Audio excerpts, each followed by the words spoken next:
Jodi mengata ko jaya mala mujhe tele ko raya mala jodi lo chiye minje namala so pe male sudana marela unya male miye chitu to dikata ye kiyo kiwa me jo myo linge chiba mala Jodi mengata ko jaya mala mujhe tele ko raya mala jodi lo chiye minje namala so pe male sudana marela unya male miye chitu to dikata ye kiyo kiwa me jo myo linge chiba mala Lujangi so kitimla Dulane sulamala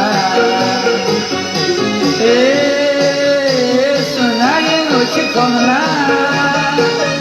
Tigere sunu seyanla Oh chilandu re kwema Ujena nyala Yelo kimla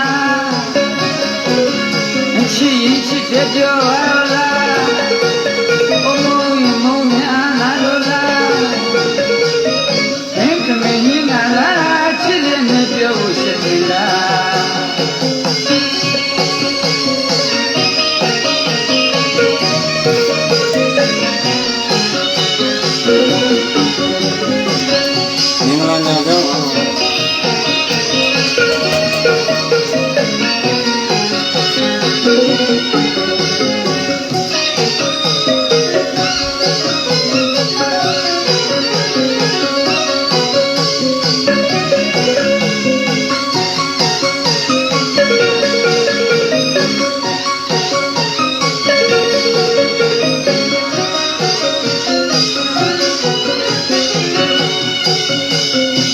Jodi mengata ko jaya mala mujhe tele ko raya mala jodi lo chiye minje namala so pe male sudana marela unya male miye chitu to dikata ye kiyo kiwa me jo myo linge chiba mala Lujangi so kitimla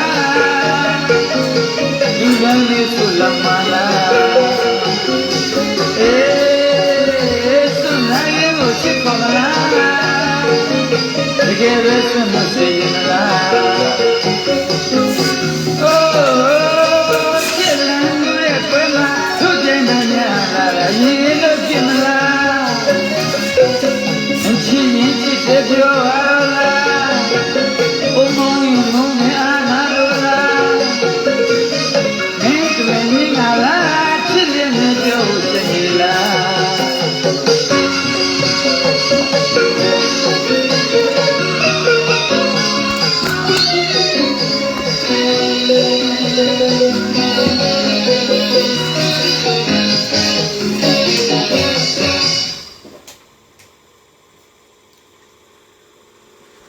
အားလုံးပဲမင်္ဂလာညချမ်းပါဗျာ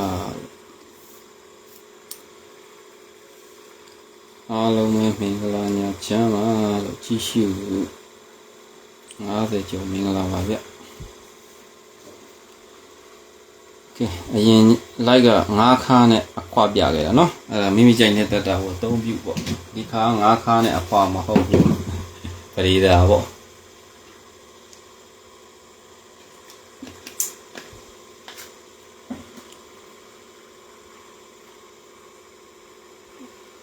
ကျွန်တော်ဆရာကိုလွမ်းရဲ့ site ပါပဲเนาะ24ချိန်မှာရှင်းနောက်ပိတ်9နှစ်ချားတယ်ပေါ့เนาะ2နှစ်4နှစ်6နှစ်9နှစ်ချားရှင်းနောက်ပိတ်2နှစ်4နှစ်6နှစ်9နှစ်ချားရှင်းနောက်ပိတ်ပေါ့เนาะ3-4ပေါက်ဖူးချင်ပါတယ်တဲ့တက်နဲ့တကူ50ပြားဘူးပဲပေါက်ဖူးပါလေဟုတ်ကဲ့ပါပေါက်ဖူးချင်ပါလေတဲ့ပေါက်ဖူးချင်တာဗောလို့လူတိုင်းကတော့ချဲပေါက်ဖူးချင်တာပဲပေါက်ဖူးချင်လို့လဲကြိုးစားပန်းသားရှာတယ်ကြိုးစားပန်းသားကြည့်တယ်ထိုးတယ်ဗောနော်အဲ့တော့ကိုယ့်ရဲ့ကံအားလျော်စွာကံလဲကြိုးပေးမယ်ညံလဲ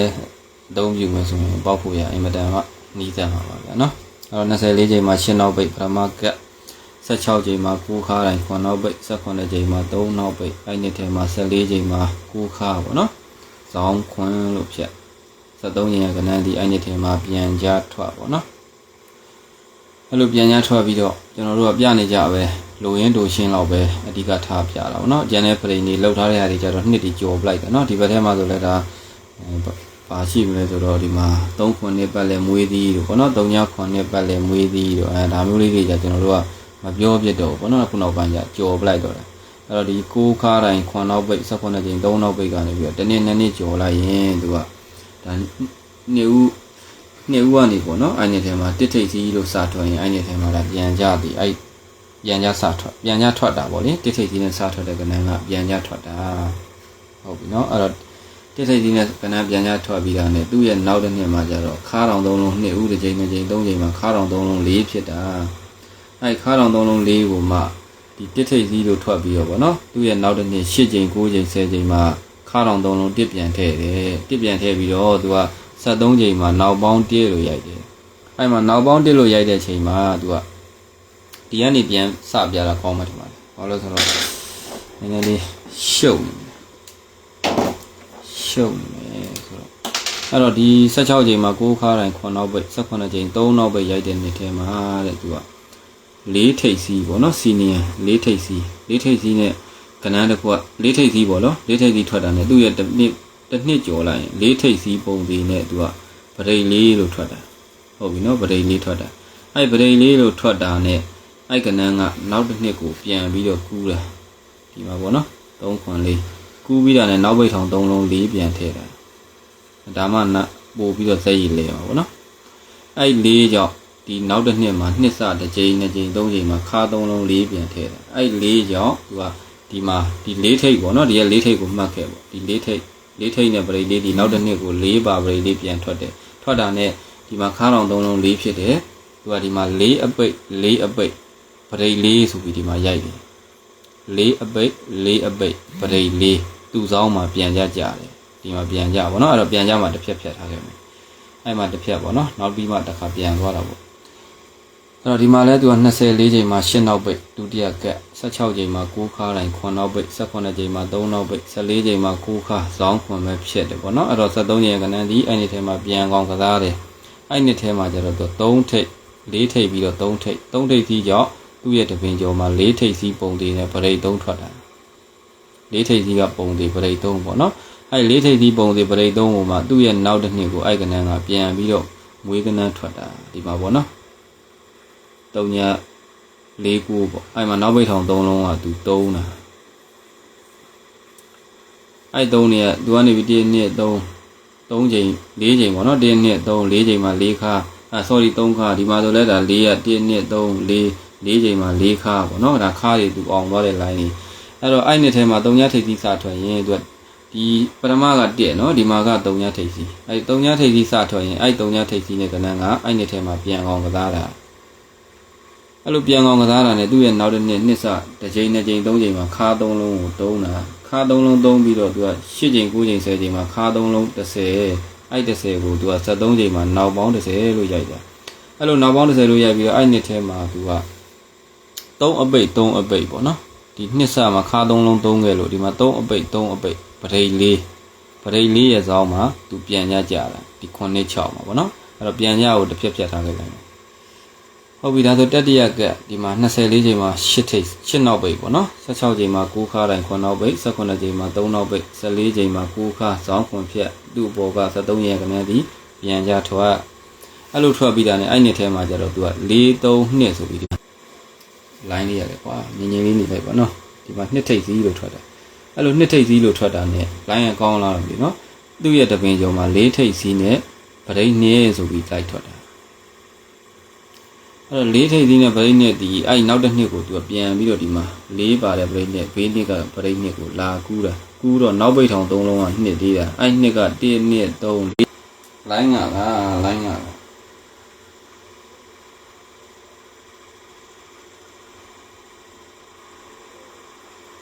line ကလားလိုင်းကလား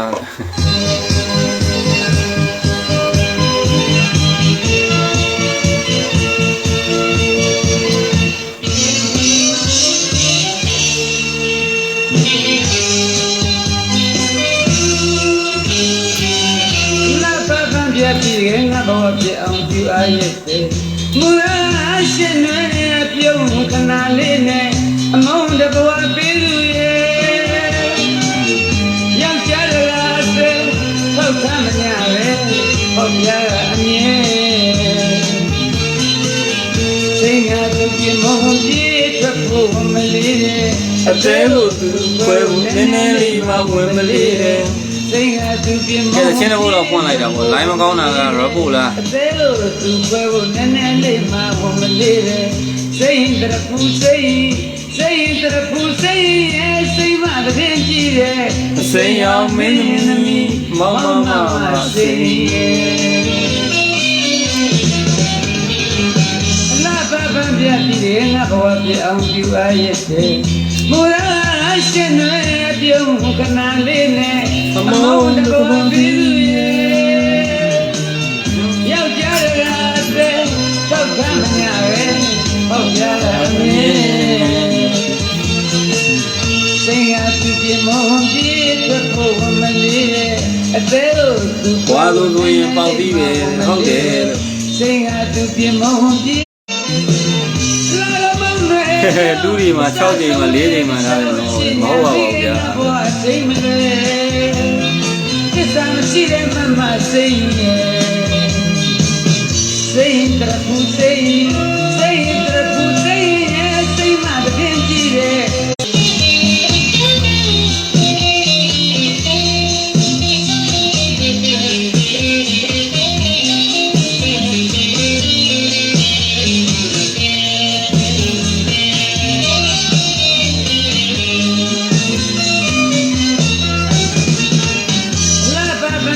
တကယ်ငါဘဝပြအောင်ပြအားရဲ့တဲ့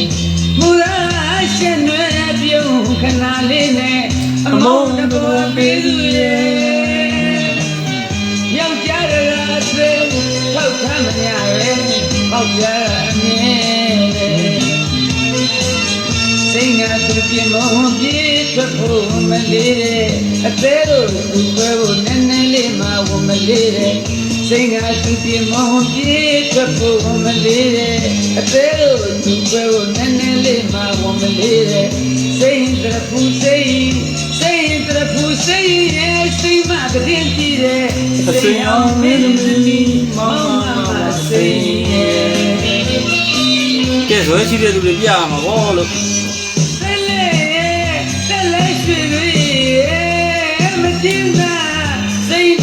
မကြည့်ပဲနဲ့ဆင်းသွားတဲ့သူတွေကတော့ကိုယ်တိုင်နဲ့ကိုယ်ကံပဲလို့မမစိတ်ရဲ့ကိုယ်ဒီလူမအသက်နွယ်ရတော့မယ်ငါတက်ကိုထိုးတာဟုတ်ကဲ့ပါ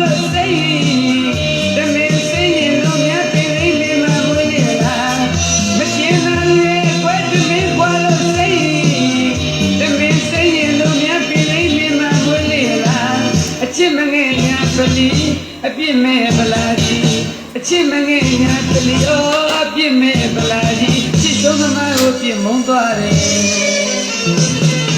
အလားရမုန်းတွေကြောင့်အစဆုံးနဲ့တခြားချစ်ညာလေးရဲ့ငါဘဝထိမလွယ်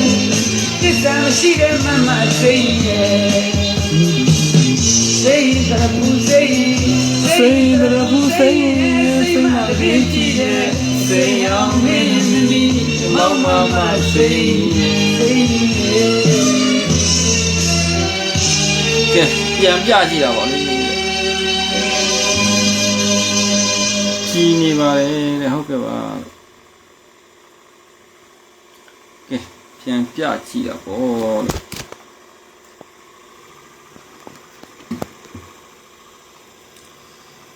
ကဲတရားလေးကဘယ်တော့ရောက်တော့အော်ဒီရောက်သွားပြီလေးထိပ်စီးနဲ့ပေါ့နော်ဒီနှစ်ထိပ်စီးကြောင့်လေးထိပ်စီးနဲ့ break နှစ်ဒီနောက်တစ်နှစ်ကိုနှစ် break ထွက်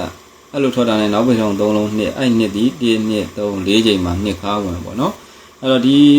ဘေးနှစ်ကလေးထိပ်စီးနဲ့ break နှစ်ဒီဘက်ကိုရွှေ့ပြီးတာနဲ့အဲ့နှစ်ထဲမှာပထမဆုံး6ထိပ်ကြာရင်အဲ့ကနန်းဒီပြန်ကြ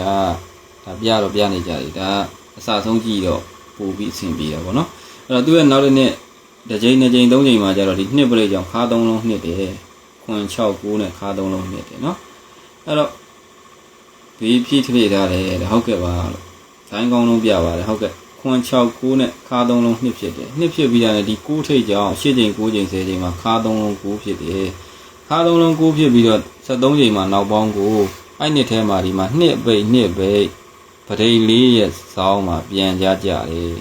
ဟုတ်ပြီနော်ဒါပြန်ကြတယ်ကျွန်တော်ဖြတ်ခဲ့တာဆိုဒီမှာတစ်ဖြတ်ပြန်စလိုက်မယ်တစ်ခါလောက်တော့ပေါက်ဖူးခြင်းတယ်ဟုတ်ကဲ့ပါလို့စံသားတွေပြည့်မှာပေါက်ပါပြီအဲ့တော့ဒီမှာကျတော့သူက4ပိတ်4ပိတ်ပရိ4နော်4အပိတ်4ပိတ်ပရိ4ရဲ့စောင်းမှာသူပြန်ကြကြတယ်အဲ့တော့ပြန်ကြကြတာနဲ့သူကဘယ်လိုကြလဲဆိုတော့ဒီမှာ8 1 3ဆိုပြီးတော့1နောက်ပိတ်8ခါတိုင်း8ပါဝါ3ထိပ်စီ1 8 3ပေါ့နော်အဲ့တော့1 8 3ကြောင့်ဒီ1နောက်ပိတ်ကြောင့်ဒီပြန်ကြသည်1ခါတဲ့အပေါ်ကကနန်းပြန်ကြတာပေါ့နော်အဲ့လိုက်မှာ4 5နှစ်ဒီ1ခါရဲ့ပေါ်ကနန်းပြန်ကြတယ်4 5နှစ်ကိုနော်အဲ့တော့ဒီ3ထိပ်စီကြောင့်သူက4 5 4နဲ့3ဖြစ်တာဒီ3ထိပ်ကို4ထိပ်စီရှိလို့ရှေးပေါင်း9နဲ့ပြန်ကြပါပေါ့နော်အဲ့လိုပြန်ကြပြီးတော့အဲ့နှစ်ထဲမှာသူကဒီ3ကိုပဲပြန်ဖြီးတာနော်ဒီ8ကြိမ်မှာဇောင်း3လို့ဖြီးလိုက်တယ်8ကြိမ်မှာဇောင်း3 1 8 4နဲ့3အဲ့3ကို15ကြိမ်မှာ3ခါလို့ထည့်တယ်ထည့်ပြီးတော့အဲ့နှစ်ထဲမှာ4ထိပ်စီ9နောက်ပိတ်ဒီလေတစ်ကြိမ်ပဲရိုက်တယ်4ထိပ်စီ9နောက်ပိတ်တစ်ကြိမ်သူ့အပေါ်မှာ3လို့ပဲခံထားတယ်ဒီ3လေးကိုပဲเนาะအဲ့တော့4ထိပ်စီ9နောက်ပိတ်မှာတစ်ဖြတ်ပြန်ဖြတ်ထားလိုက်မယ်ဒုတိယကပ်ပြန်တော့ဒုတိယကပ်ကျတော့ကျွန်တော်တို့ဒီမှာဒါ3ပိတ်3ပိတ်ပရိလေးစောင်းမှာပြန်ကြတဲ့နေရာမှာကျွန်တော်ဖြတ်ထားခဲ့တာเนาะအဲ့တော့3ပိတ်3ပိတ်ပရိလေးရဲ့စောင်းမှာပြန်ကြတယ်အဲ့တော့ကြာလာတဲ့တော့ဒီ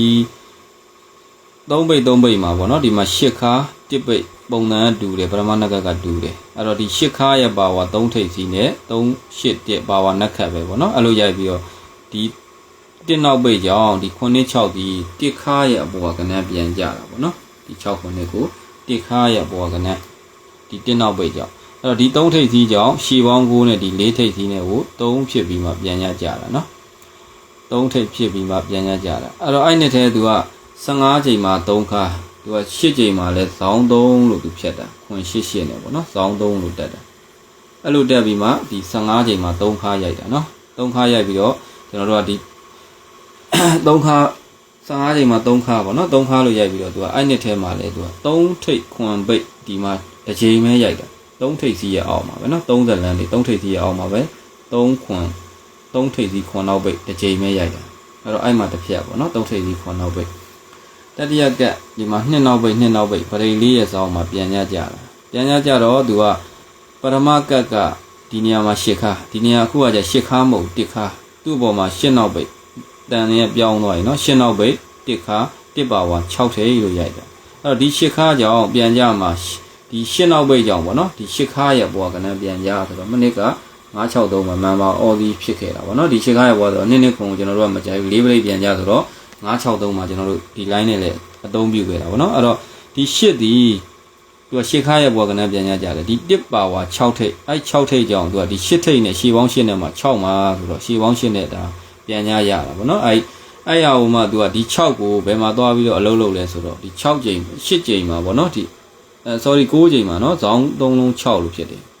line မကောင်းတာနဲ့အကျဉ်းကြီးလေးတောင်လွဲကုန်တယ်နော်ပထမက3ဒီမှာ6အဲ့6ကသူက15ကြိမ်မှာ6ခါရိုက်တယ်အဲ့15ကြိမ်မှာ6ခါကိုမှအဲ့နှစ်ထဲမှာသူကနှစ်ထိပ်စီခွန်နောက်ပိတ်တစ်ကြိမ်ပဲရိုက်တယ်သူ့အပေါ်မှာလည်း6ထိပ်ပဲတည်ထားတယ်ဟုတ်ပြီနော်နှစ်ထိပ်စီခွန်နောက်ပိတ်တစ်ကြိမ်ပဲရိုက်တာအဲ့တော့ line ကောင်းနေတယ်ဆိုဆက်သွားမယ်နော်4ထိပ်စီခွန်နောက်ပိတ်ဒီတစ်ကြိမ်ပဲရိုက်တယ်သူ့အပေါ်မှာ3ထိပ်စီဟုတ်ပြီနော်3ထိပ်စီအဲ့တော့4ထိပ်စီခွန်နောက်ပိတ်ကိုသူ့ရဲ့နောက်တစ်နှစ်မှာခွန်ခါတိုင်း4နောက်ပိတ်ဒီမှာရိုက်တယ်နှလုံးပေါင်းချင်း1ပေါ့နော်နှလုံးပေါင်းချင်း1အဲ့1ကဒီတစ်ထိပ်စီနဲ့ကနန်းပြန်ကြလို့နှလုံးပေါင်းချင်း1အဲ့လို1လိုက်တာနဲ့သူ့အောင်မှာခါ3လုံးပေါင်းချင်း1ဆိုပြီးပြန်ထည့်တာခွန်4 3ညနဲ့ခါ3လုံး1ဖြစ်တာအဲ့လိုဖြစ်မှသူ့အောင်မှာ3ခါစရိုက်တာ3ခါကဒီက3နေနော်ဒီက3နေ၄ပိတ်မှာ3နေအဲ့3ကအပေါ်မှာ3ခါမရှိဘူးအဲ့3ခါရိုက်လိုက်တာနဲ့ဒီက4ပိတ်မလို့ခါ3လုံးကို4ဖြစ်တာခွန်4 3နဲ့4ဖြစ်တာနော်အဲ့3ကိုပဲကျွန်တော်တို့က73ချိန်မှာ3ထိပ်လို့ထည့်ကြတယ်အဲ့တော့73ချိန်3ထိပ်ကတော့နောက်မှပြန်ဆက်မယ်နော်အဲ့တော့3ခါစရိုက်ရင်ခါ3လုံး4နဲ့3ခါရိုက်တယ်3ထိပ်စီဒီမှာ73ချိန်မှာ3ထိပ်စီရိုက်တယ်နော်အဲ့တော့ဒါလေးတစ်ဖြတ်ဖြတ်ထားခဲ့မယ်ဒုတိယကလည်းကျွန်တော်ဒီတိုင်းပဲ3ထိပ်စီခွန်နောက်ပိတ်ဒီတစ်ချိန်ပဲရိုက်တယ်နော်3ထိပ်စီခွန်နောက်ပိတ်ဒီတစ်ချိန်ပဲရိုက်တယ်သူ့ပေါ်မှာ3ထိပ်ခံပြီးမှ3ခွန်ခွာတာနော် အဲ့တော့ဒီ3ခွန်ခွာဒီသူ့ရဲ့နောက်တစ်နှစ်မှာခွန်ခါတိုင်း3နောက်ပိတ်ဒီမှာရိုက်တယ်ခွန်ခါတိုင်း3နောက်ပိတ်စရိုက်တယ်ပေါ့နော်အဲ့လိုရိုက်တာနဲ့သူကအဲ့နှစ်ထဲမှာသူကဘာလုပ်လဲဆိုတော့သူ့အောင်မှာနောက်လုံးပေါင်းချင်းနောက်ပေါင်း30မလို့ခါ3လုံး30ဆိုပြီးဒီမှာရိုက်တာ3-5နှစ်နဲ့ခါ3လုံး30ရိုက်တာဒီနောက်ပေါင်း30ကြောင်နော်အဲ့လိုရိုက်တာနဲ့သူ့အောင်မှာဒီ3နောက်ပိတ်ကြောင်သူကဒီအောက်မှာ3ခါစရိုက်ပြီးခါ3လုံး3စခါ3လုံး3နဲ့3ခါကိုထည့်တာနော်အဲ့3တွေကဒီက3တွေဒီ3ထိပ်စီးနဲ့သူ့ဆောင်မှာပြန်ညတူကြလို့ပေါ့နော်အဲ့3ခါကိုအဲ့မှာစထည့်တာထည့်တော့လေသူကဒီ3နောက်ပိတ်ကြောင်ခါ3လုံး3နဲ့3ထိပ်3ခါထည့်တာနောက်ပြီးတော့ကျွန်တော်တို့73ချိန်မှာ3ထိပ်စီးလို့ရိုက်တာ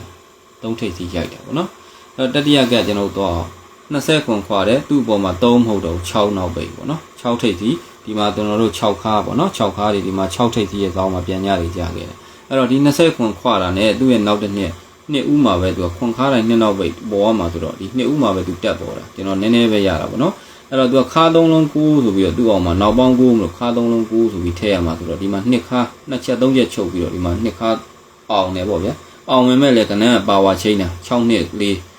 4နှစ်6အော်တာထွက်တော့6နှစ်9ခွန်ပရိတ်2ပရိတ်ခွန်ပရိတ်ပါဝါချင်းနေအဲ့ပြီးတော့သူ့အောင်မှာ6ခါဒီမှာကျွန်တော် line ပေါ်မှာလည်းပြပေးလိုက်တယ်နော်63နောက်တွဲနဲ့ CD ဆွဲတဲ့သူတွေပေါက်တယ်963ကျွန်တော်မှန်မှမွေးသီးလဲအောင်သွားတယ်ပေါ့နော်အဲ့တော့6ခါကလည်းသူကဒီနှစ်နောက်ပိတ်ကြောင့်ခါ3လုံး2နဲ့ထည့်ရမှာအဲ့တော့9ခွန်ရှိတဲ့အတွက်6ခါအဲ့ဒီနှစ်ကြောင့်ခါ3လုံး2နဲ့6ခါလည်းဖြစ်ရမယ်အဲ့6ဒီကျွန်တော်တို့ဒီက6ဒီ6ထိပ်ဒီကြောင့်ရှည်ပေါင်း6ဒီမှာ16 15ချိန်မှာ6ခါဒီ9ချိန်မှာထိပ်ဒီ3လုံး6ပေါ့နော်နောက်ပြီးနှစ်ခွန်ခွာရဲ့အပေါ်မှာ6ထိပ်ကြောင့်6ခါဒီမှာစကြ6ခါလို့စကြရင်ခါ3လုံး2နဲ့ကြာမှာဆိုတော့ဒီမှာကျွန်တော်တို့6ခါအောင်ခဲ့တယ်ပေါ့နော်အဲ့ရဲ့အဆက်ကျွန်တော်တို့73ချိန်မှာ6ထိပ်ဆိုပြီးဒီနေရာမှာဖမ်းထားတာဟုတ်ပြီနော်6ထိပ်လို့ဖမ်းထားတာအဲ့တော့6ထိပ်လို့ဖမ်းထားတဲ့နေရာမှာကျွန်တော်တို့ကထိပ်စီးကိုပထမဆုံးယူပြလိုက်ရင်သူကဒီမှာ3ခါလို့ဝင်ရင်ခါ3လုံး4နဲ့3ခါဝင်လို့3ထိပ်စီး73ချိန်မှာဝင်တော့ထိပ်စီး3လုံး4နဲ့ဝင်တာ3 8 3နဲ့ထိပ်စီး3လုံး4နဲ့ဝင်တာ3ထိပ်8ထိပ်3ထိပ်မှာ4ဖြစ်တယ်ဟုတ်ပြီနော်အဲ့တော့4ဖြစ်အောင်3ထိပ်ပဲအရင်ပြတာနော်အဲ့တော့ဒုတိယကလည်းဒီမှာ3ခါစဝင်တော့ခါ3လုံး3နဲ့3ခါဝင်တာအဲ့3ကိုပဲ73ချိန်မှာ3ထိပ်စီးလို့ပြန်ထည့်တော့ထိပ်စီး3လုံး3နဲ့3ထိပ်ကိုဝင်တာခါ3လုံး3လို့ဒီမှာထိပ်စီး3လုံး3နဲ့3ထိပ်လည်းဖြစ်ရမယ်ဝင်တာပေါ့နော်ဟုတ်ပြီဒါဆိုတတိယကဒီမှာ6ခါဝင်တော့ခါ3လုံးပေါင်းချင်း2နဲ့6ခါကိုဝင်ခဲ့တာအဲ့လိုခါ3လုံးပေါင်းချင်း2နဲ့6ခါဝင်လို့ကျွန်တော်တို့73ချိန်မှာ6ထိပ်စီးထည့်ပြီးတော့ထိပ်စီး3လုံးပေါင်းချင်းကျွန်တော်တို့က2ဖြစ်လားဆိုတော့ဒီမှာ3ရှိတဲ့အတွက်6ထိပ်စီးမှာ2ဖြစ်မှာအဲ့တော့6ထိပ်စီးတော့ရပြီပေါ့ဗျာဟုတ်ပြီနော်6ထိပ်စီးတော့ရပြီဆိုတော့ဒီမှာ3ခါစဝင်တော့ခါ3လုံး4ဒီမှာ73ချိန်မှာ3ထိပ်စီးဝင်တော့ထိပ်စီး3လုံး4အဲ့မှာသူကဘာသွားပြီးအလုံးလောက်တာမြင်လဲဆိုတော့သူ့ရဲ့ဘေးနှစ်ပိတ်မှာပေါ့နော်နှစ်ပိတ်24ချိန်23ချိန်22ချိန်မှာနောက်ပိတ်ထောင်3လုံး5လို့သူ့ရဲ့နောက်တစ်နှစ်10ချိန်မှာတစ်ထိပ်စီးနဲ့ပရိန်5ရိုက်တယ်တစ်ထိပ်စီးနဲ့ပရိန်5တစ်ထိပ်စီးနဲ့ပရိန်5မလို့သူ့အောက်12ချိန်မှာပေါ့နော်17ချိန်မှာတစ်ထိပ်စီးနဲ့ပရိန်5ရိုက်လို့ကျွန်တော်12ချိန်မှာနှလုံးပေါင်း5လို့ပါတယ်နှလုံးပေါင်း5တန်နှလုံးပေါင်း5တန်ဒီမှာတစ်ထိပ်နဲ့ပရိန်5မလို့ဒီမှာနှလုံးပေါင်း5တန်အဲ့5တန်ဒီ13ချိန်မှာလဲ5တန်ပြန်ပါတယ်ဟုတ်ပြီနော်5တန်ပြန်ပါတယ်အဲ့တော့3ထိပ်နဲ့5တန်နဲ့ရမယ်ပေါ့နော်ကဏ္ဍတော့ပြီးကြတော့ကျွန်တော်ပြန်ပြပေးမယ်နော်အဲ့ဒုတိယကလည်းဒီတိုင်းပဲ3ခါလို့စဝင်ရင်ခါ3လုံး3နဲ့3ခါဝင်တယ်73ချိန်မှာ3ထိပ်စီးဝင်တော့ထိပ်စီး3လုံး3နဲ့ကျွန်တော်တို့3ထိပ်ကိုဝင်တယ်ပေါ့နော်အဲ့လိုဝင်တာနဲ့သူ့ရဲ့တပင်ကျော်မှာ1ထိပ်စီးနဲ့17ချိန်မှာပရိန်5အဲ့ပရိန်5ဒီသူ့ရဲ့ဘေးနဲ့2ပိတ်24 23 22မှာနောက်ပိတ်ထောင်3လုံး5လို့ဒီမှာ5ပရိတ်လို့ရိုက်တာအဲ့5ပရိတ်ကြောင့်သူ့ရဲ့အောက်မှာနှလုံးပေါင်း5တန်လို့ပါတာ2 3တွဲ5တန်အဲ့တော့ဒီ3ထိပ်စီးဝင်တဲ့အချိန်မှာလည်း5တန်ပါတယ်3နှစ်4မှာ5တန်လို့ပါတယ်ဟုတ်ပြီနော်အဲ့တော့တတိယကအနေနဲ့ဒီမှာကျွန်တော်တို့ဒီမှာ6ခါလို့စဝင်ခါ3လုံး2နဲ့6ခါဝင်တယ်6ထိပ်စီး73ချိန်မှာဝင်မယ်ဆိုရင်လည်း3ရှိတဲ့အတွက်6ထိပ်စီးနဲ့မှ2ဖြစ်မယ်အဲ့တော့ဒီနေရာမှာ6ထိပ်စီးလို့ဝင်ခဲ့မယ်ဆိုရင်သူ့ရဲ့အပေါ်တပင်ကျော်မှာ1ထိပ်စီးနဲ့ဒီမှာဗရိတ်3ဖြစ်သွားပြီ9မဟုတ်တော့ဘူးเนาะအဲ့တော့လှဲ့တယ်အဲ့ဒါကြီးလှဲ့တဲ့အတိုင်းပြန်ပြီးတော့စဉ်းစားရတာပေါ့ဗျအဲ့တော့1ချစ်လေးမှာဗရိတ်3 1ထိပ်စီးတော့ပေးသွားတယ်အဲ့တော့ကျွန်တော်8ထိပ်စီးကိုဖမ်းတာเนาะအဲ့တော့1ချစ်လေးဆိုတော့ဗရိတ်3အဲ့ဗရိတ်3ဒီလေသူ့ရဲ့ဘေးနှစ်22 20 24မှာနောက်ပိတ်ထောင်3လုံး256နဲ့3လို့ဒီမှာဗရိတ်3ရိုက်တာအဲ့ဗရိတ်3ရိုက်လို့သူက12ကြိမ်မှာနှလုံးပေါင်း3တန်ပါလားအဲ့လိုနှလုံးပေါင်း3တန်ပါလို့ကျွန်တော်တို့ကဒီ73ကြိမ်မှာ3တန်ပါမှာ6ထိပ်စီးနဲ့နှလုံးပေါင်း3ပါမှာအဲ့တော့6ခွန်တွဲ3ရင်3မ3ရင်6ထိပ်စီးနဲ့နောက်ပေါင်း3ဗရိတ်9နှစ်မျိုးပဲရှိတယ်ပေါ့နော်3ရင်အဲ့တော့6ထိပ်စီးနဲ့ဗရိတ်ထဲမှာကျွန်တော်နှစ်ကွက်ပေါ့နော်နှစ်ကွက်လောက်တော့ကျွန်တော်ပြပေးလိုက်မှာဘာလို့လဲဆိုတော့ဒီမှာ3ထိပ်စီးနဲ့နှလုံးပေါင်း9တန်ပါတဲ့ကဏ္ဍဒီသူ့ရဲ့ဘေးနှစ်ကကဏ္ဍတစ်ခွက်လည်းဖြစ်တယ်ဒီမှာ38ခွန်ပေါ့နော်အဲ့တော့38ခွန်မှာသူ့ရဲ့ဘေးနှစ်ကကဏ္ဍဖြစ်တယ်လို့ဒီမှာကျွန်တော်တို့ကဒီနှလုံးပေါင်းနောက်ပေါင်း1ပေါ့နော်နောက်ပေါင်း1တွေကြောင့်ဒီ3လုံး1ဆိုပြီးတော့ခွန်1 3ပေါ့ဗျာ3လုံးပေါင်းချင်း1ဖြစ်တဲ့ဒီ38ခွန်ကိုဒီမှာလိုက်ရိုက်တယ်လို့လည်းယူဆတာပေါ့နော်အဲ့တော့38ခွန်ဘေးနှစ်ကကဏ္ဍလည်းဖြစ်တယ်အဲ့တော့နှစ်မျိုးဖြစ်နေတာပေါ့နော်မိမိကြိုက်နေတဲ့တက်လို့အသုံးပြုပေါ့ဒါကဘေးနှစ်ကကဏ္ဍကိုယူပြတာဒီမှာလဲသူက3နှစ်4ဒီနှလုံးပေါင်းခွန်3နှလုံးပေါင်း30ဖြစ်ပြီး3ခါတွေဝင်ခဲ့ပြီးမှဒီ73ချိန်မှာသူက3ထိပ်စီးနဲ့ဘေးနှစ်ကကဏ္ဍကိုဒီ3လုံးပေါင်းချင်း9ဖြစ်30ဖြစ်တာပေါ့နော်ခွန်3မှာနှလုံးပေါင်း30မလို့6ပိတ်2ပိတ်2ထိပ်နဲ့30ဖြစ်တာအဲ့လိုဖြစ်တဲ့ကဏ္ဍကိုဒီမှာ3နှစ်4ဆိုပြီးလိုက်ရွှေ့တာဒါဆိုရင်ကျွန်တော်ဒီမှာတတိယကက်အနေနဲ့ဒီမှာ80နှစ်နောက်ပေါင်း9ဒီမှာ6ခါဝင်တော့ခါ3လုံးနှစ်ဒီမှာ6ထိပ်စီးဝင်မယ်ဆိုထိပ်စီး3လုံးနှစ်အဲ့တော့ဘေးနှစ်က3တန်ပါတဲ့ကဏ္ဍဆိုတော့ဒီမှာဒီ3လုံးပေါင်းချင်း9ဆိုပြီးတော့သူရိုက်ထားတယ်3ပိတ်9ပိတ်ခွန်ထိပ်နဲ့9ဖြစ်တယ်ပေါ့နော်အဲ့တော့ဒီခွန်36ဆိုတဲ့ကဏ္ဍကဒီမှာလိုက်ထွက်နိုင်တယ်ပေါ့ဗျာအဲ့လိုထွက်နိုင်တယ်ဆိုတော့ဒါ6ခွန်3ဆိုပြီးကျွန်တော်ကတော့ဒဲပူကြိုက်တာပေါ့နော်6ခွန်3တစ်ခွက်ရမယ်နောက်ပြီးတော့ဘေးနှစ်ကကဏ္ဍကိုမကြိုက်ဘူးအဲ့လှလှပပလေးအဖြီလေးပဲပြပေးပါဆိုရင်ဒီလိုလေးယူလိုက်မယ်15ချိန်က3ခါသည်ဒီမှာ3ထိပ်15ချိန်က3ခါသည်3ထိပ်အဲ့တော့15ချိန်ဆိုတော့16ချိန်က8ထိပ်စီးသည်8ခါ38အဲ့တော့သူ့ရဲ့ဘယ်ဘက်ပေါ်ဆောင်က15ချိန်ကခွန်အပိတ်သည်ခွန်အပိတ်အဲ့တော့38ခွန်တဲ့အဲ့မှာတစ်ပွဲရမယ်နော်15ချိန်က3ခါသည်3ထိပ်16ချိန်က8ထိပ်သည်8ခါသူ့ရဲ့ဆောင်က15ချိန်ကခွန်နောက်ပိတ်သည်ခွန်နောက်ပိတ်နဲ့38ခွန်တဲ့ဆိုပြီးတော့ဒါကြိုက်ရင်အသုံးပြုပေါ့နော်အဲ့တော့ဒီမှာဒုတိယကက်15ချိန်က3ခါသည်3ထိပ်သူ့ရဲ့အောက်16ချိန်က2ထိပ်သည်2ခါအဲ့တော့သူ့ရဲ့အပေါ်က4အပိတ်15ချိန်က4အပိတ်သည်4အပိတ်3 2 4ဟုတ်ပြီနော်အဲ့တော့ဒီ15ချိန်က3ခါသည်3ထိပ်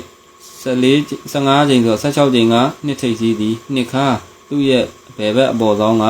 15ချိန်က4အပိတ်သည်4အပိတ်နဲ့3 2 4ဆိုပြီးတော့ရတာပေါ့ဗျာဟုတ်ပြီနော်3 2 4ဆိုတဲ့ကဏ္ဍတစ်ခုပါပေါ့ဒါဆိုတတိယကကြည့်အောင်ပေါ့15ချိန်က6ခါသည်6ထိပ်အဲ့ဟာလေးကိုလည်းကျွန်တော်သဘောကျတယ်နော်15ချိန်ကကဏ္ဍကိုထိပ်ပြီးတက်တာကိုသဘောကျတယ်အဲ့တော့15ချိန်က6ခါသည်6ထိပ်အဲ့တော့16ချိန်က3ထိပ်စီးသည်3ခါ63အဲ့တော့သူ့ရဲ့အပေါ်ဆောင်က86ခွန်ကခွန်အပိတ်သည်ခွန်အပိတ်နဲ့63ခွန်ဆိုတဲ့ကဏ္ဍတစ်ခုလည်းရမယ်နော်63ခွန်ဆိုတဲ့ကဏ္ဍတစ်ခုအဲ့တော့အဲ့ဒီမှာသူရှေးပေါင်း9ရှေးပေါင်းဒီမှာ1တွေပေါ့နော်ဒီမှာနောက်ပေါင်း1ကြောင့်ရှေးပေါင်း1တွေကြာရင်ဒီမှာရှေးပေါင်း1တစ်ကြိမ်တပင်းကျော်ရင်ရှေးပေါင်း1 2ကြိမ်ဒီမှာ3တပင်းကျော်3ကြိမ်အောင်ဆင့်ရိုက်တာပေါ့နော်ရှေးပေါင်း1ရှေးပေါင်း1ရှေးပေါင်း1အဲ့ဒီမှာဘေးနှစ်ကနှလုံးပေါင်း1တန်ပါတဲ့ကဏ္ဍကလည်းဒီမှာထွက်သေးတာနော်1 3 4တို့အဲ့တနည်းကျော်ကနောက်ပေါင်း1နဲ့ကဏ္ဍနေတို့အဲဒါမျိုးဘေးနှစ်ကကဏ္ဍနောက်ပေါင်းတနည်းကျော်ကဏ္ဍနေရတော့အောင်သွားပြီနော်အဲ့တော့ဒီမှာလည်းသူကရှေးပေါင်း30ပေါ်တော့ဒီမှာပေါ်တာ2ဦးမှာအဲတပင်းကျော်လိုက်ရင်ဒီမှာရှေးပေါင်း30အောက်တပင်းကျော်လိုက်ရင်လည်းရှေးပေါင်း30ပဲအဲ့ဒီ3ခွက်ထဲမှာတော့တစ်ခွက်ကဘေးနှစ်ကကဏ္ဍလေးဖြစ်တယ်ပေါ့နော်ပရိန်9တွေအဲဒါမျိုးလေးပေါ့အခုဒီမှာကျတော့ရှေးပေါင်း9ကဒီမှာမှစပေါ်လာတစ်ရှစ်တွဲမှာရှေးပေါင်း9စပေါ်လာအဲ့တော့ဒီမှာ63တွဲနဲ့ဆိုရင်လည်းရတာပေါ့နော်တပင်းကျော်ရှေးပေါင်း9အဲ့ပြီးရင်သူ့အောင်တပင်းကျော်မှာရှေးပေါင်း9အဲ့တော့63တွဲနဲ့ဘေးနှစ်ကကဏ္ဍဆိုရင်ပြန်ကြကြရင်ကျွန်တော်635လို့ကဏ္ဍမျိုးတွေလည်းဒီပွဲမှာထိုးပေါ့ပြန်ကြကြရင်3တန်တော့မပါဘူးပေါ့ဗျာသဘောကိုပြောပြနော်အဲ့တော့6ထိပ်စီးနဲ့690ကျွန်တော်63ခွန်ပေါ့နော်63ခွန်အဲဒီနှစ်ကွက်ကိုကျွန်တော်ဒီနေ့ညလိုက်နေတယ်ကြိုက်တယ်လိုင်းရမကောင်းတော့တပြန်လိုင်းနေတော့ပြလို့အဆင်မပြေဘူးပေါ့ဗျာအခုတော့ပြန်ကောင်းတယ်လူရတော့တက်မလားကျွန်တော်ဒီမှာထည့်နေ62ရောက်ပဲတက် အဲ့တော့6ထိပ်စီးကြရင်အသုံးပြုပါလို့မိမိကြိုင်တဲ့တိုင်6ထိပ်စီးနဲ့ဘေးနှစ်ကနှလုံးပေါင်း3တန်ပါတဲ့ကဏ္ဍနေရွေးအောင်မယ်ဆိုလဲဒီမှာရွေးလို့ရတာပဲ6ခွန်8 6 8ခွန်နောက်ပြီးတော့6နဲ့ဆိုရင်နှလုံးပေါင်း3တန်ပါလာဆိုတော့ဒါ6 5 8 6 8 5နှစ်ကွက်6နဲ့เนาะဘေးနှစ်ကကဏ္ဍဆိုရင်ဒီမှာ3ကွက်ပေါ့เนาะ6 90 6 3ခွန်3ကွက်အဲဒီထဲမှာအထိုင်ရွေးရင်ကျွန်တော်တို့က6 90တဲ့6ခွန်8တဲ့6 5 8တဲ့3ခွက်ရမှာပေါ့ဘေးနှစ်ကကဏ္ဍကိုကြိုက်ရင်ပြောပါเนาะအဲ့တော့ဘေးနှစ်ကကဏ္ဍအရွှေ့တိုက်ရိုက်တဲ့သူက6ထိပ်စီးနဲ့နှလုံးပေါင်း3တန်ပါတာကိုရွေးထိုးပေါ့ဒီမှာဆိုလဲနှလုံးပေါင်း5တန်သူ့ဟာနဲ့သူတော့သဘာဝကျတာပဲเนาะဒီမှာနောက်ပိတ်ဆောင်3လုံး5တယ်တစ်ထိပ်စီးနဲ့17ချိန်မှာပရိန်5ရိုက်တယ်12ချိန်မှာနှလုံးပေါင်း5တန်ပါတယ်ကျွန်တော်73ချိန်မှာ3ထိပ်စီးနဲ့နှလုံးပေါင်း5တန်နဲ့ပဲပြန်ရိုက်တယ်အဲ့တော့ဒီမှာလဲသူက17ချိန်မှာတစ်ထိပ်စီးနဲ့ပရိန်5ရိုက်တယ်သူ့အောင်မှာနှလုံးပေါင်း5တန်ဆက်ရိုက်တယ်သူ့အောင်မှာကျွန်တော်နှလုံးပေါင်း5တန်နဲ့3ထိပ်စီးနဲ့ဘေးနှစ်ကကဏ္ဍနေပေါ့ဗျာ3နဲ့6လို့ကဏ္ဍမျိုးလဲရပါတယ်ကြာရင်ထိုးပါเนาะဩ326ရောက်ကျွန်တော်ဒီမှာ line ရထစ်နေတာနေနောက်ပိတ်ရှိလားတဲ့ရှိတယ်လို့မွေးကဏ္ဍပေးအောင်တဲ့မွေးကဏ္ဍကခွန်3လို့ပြန်ကြကြိုက်တယ်တဲ့ပြန်ကြအရင်လိုက်မှာကျွန်တော်ပြထားတယ်လေ9နောက်ပိတ်ရအောင်မှာပြန်ကြကြိုက်ရင်ထိုးလို့ရတယ်လို့အဲ့တော့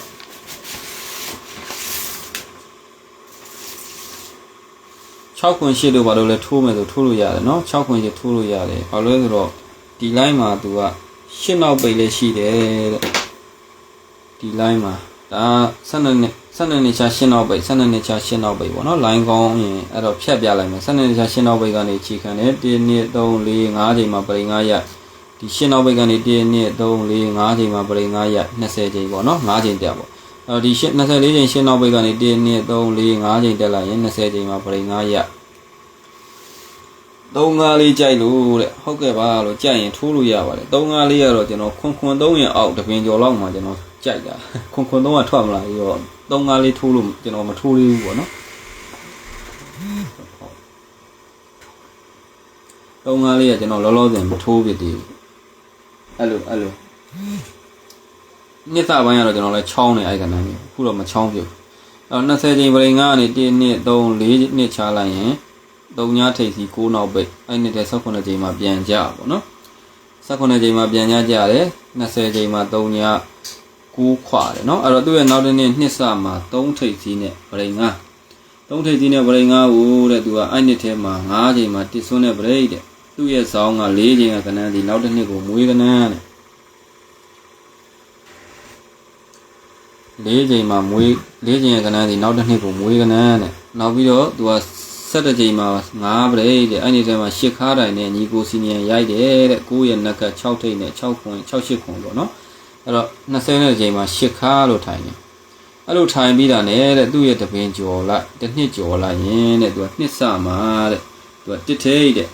ဒီတစ်ပရိတ်ကြောင့်တဲ့6ချိန်မှာဇောင်းတစ်ထိပ်သီး3လုံးတစ်လို့ဖြစ်ပြီးတော့သူက73ချိန်12ချိန်မှာ3နောက်ပိတ်နဲ့ပရိတ်6လို့ရိုက်တယ်